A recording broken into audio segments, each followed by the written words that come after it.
Good afternoon, everyone. This is your captain speaking. Many people in the rich world are wondering when they'll next be able to go on a foreign holiday. And while the answer to that remains unclear, what's more certain is that travel in the post-pandemic world will be different. So what will the key changes look like? And what do they mean for holidaymakers, business travellers, and those working in the industry?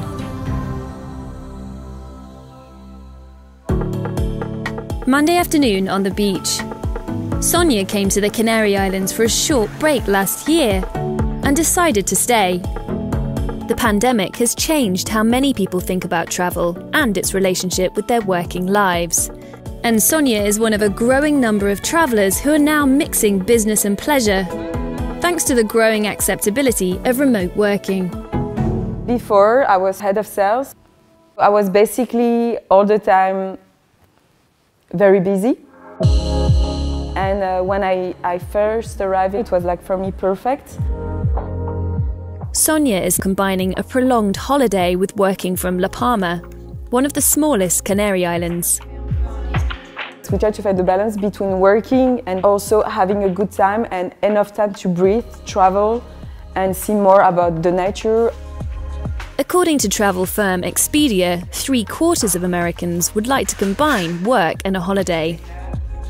And some in the travel industry think working holidays offer opportunities both now and in the future. Nacho Rodriguez runs the house Sonia's staying in and says business is booming.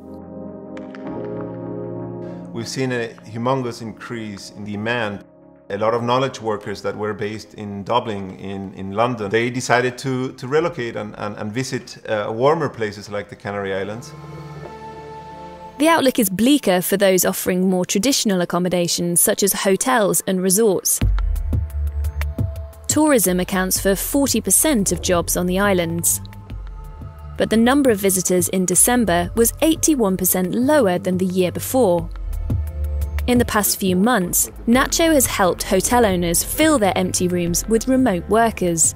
And even the regional government is coming to him for advice on how to get more people to the islands.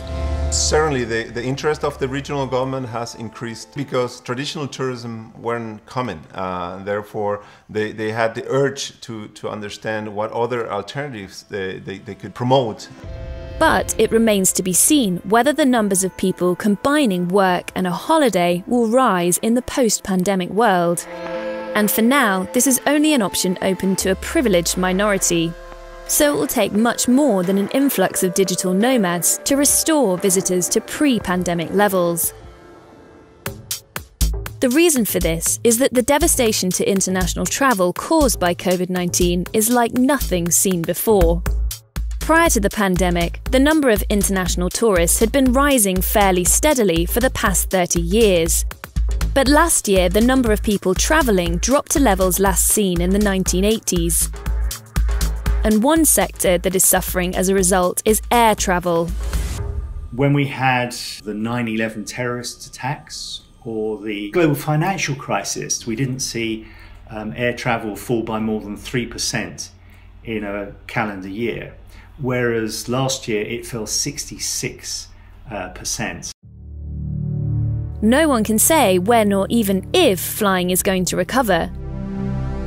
The best guess from industry trade association IATA is that flights could be back at 2019 levels in the next 3 years. But the recovery could take much longer. The prospects of recovery for long-haul flights look particularly grim. This is because long-haul carriers rely on business fares to subsidise the cheap seats at the back of the plane. And the pandemic has hit corporate trips hard. According to a poll conducted in December, 89% of firms had cancelled most or all international business travel. And although this may pick up, the consensus among most analysts is that between 20 and 25% of work trips could be gone for good, which is bad news for legacy airlines. Business travel is a really important sector, particularly the long-haul airlines, because it's really the driver of profitability. It's the driver of the financial viability of the routes. Several long-haul carriers have already been bailed out with state aid.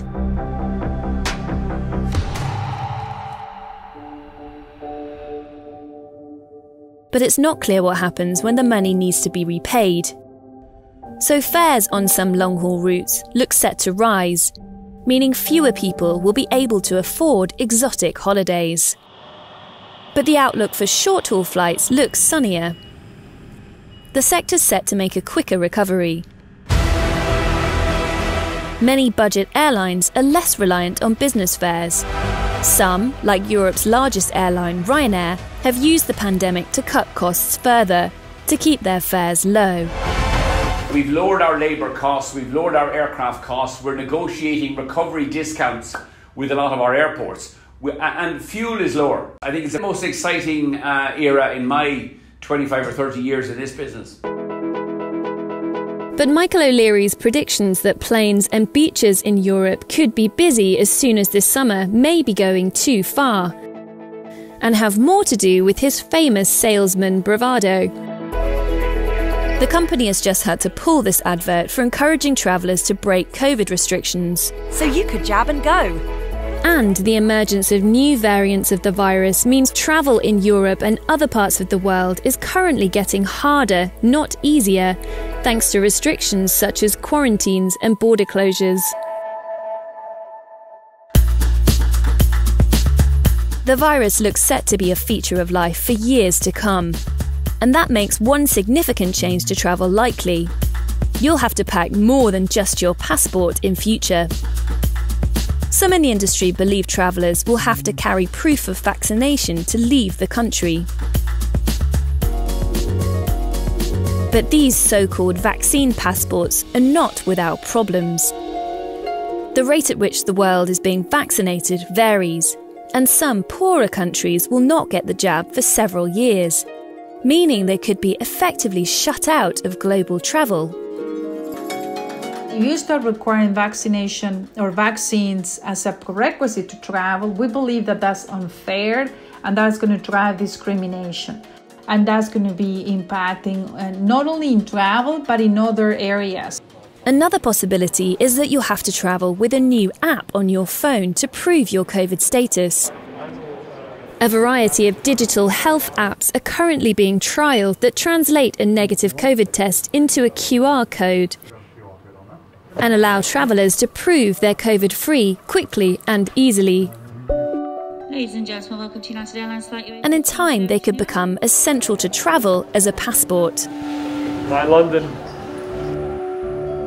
It should allow trust that the traveller, has been tested, and that should give governments the confidence to, remove any restrictions. And I think that's a sort of critical next step for opening up markets.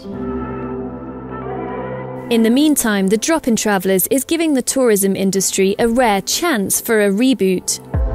Many destinations are rethinking the type of visitors they attract and considering how to make tourism more sustainable. In Amsterdam, the city is considering a ban on non-residents buying cannabis to attract a better class of tourist.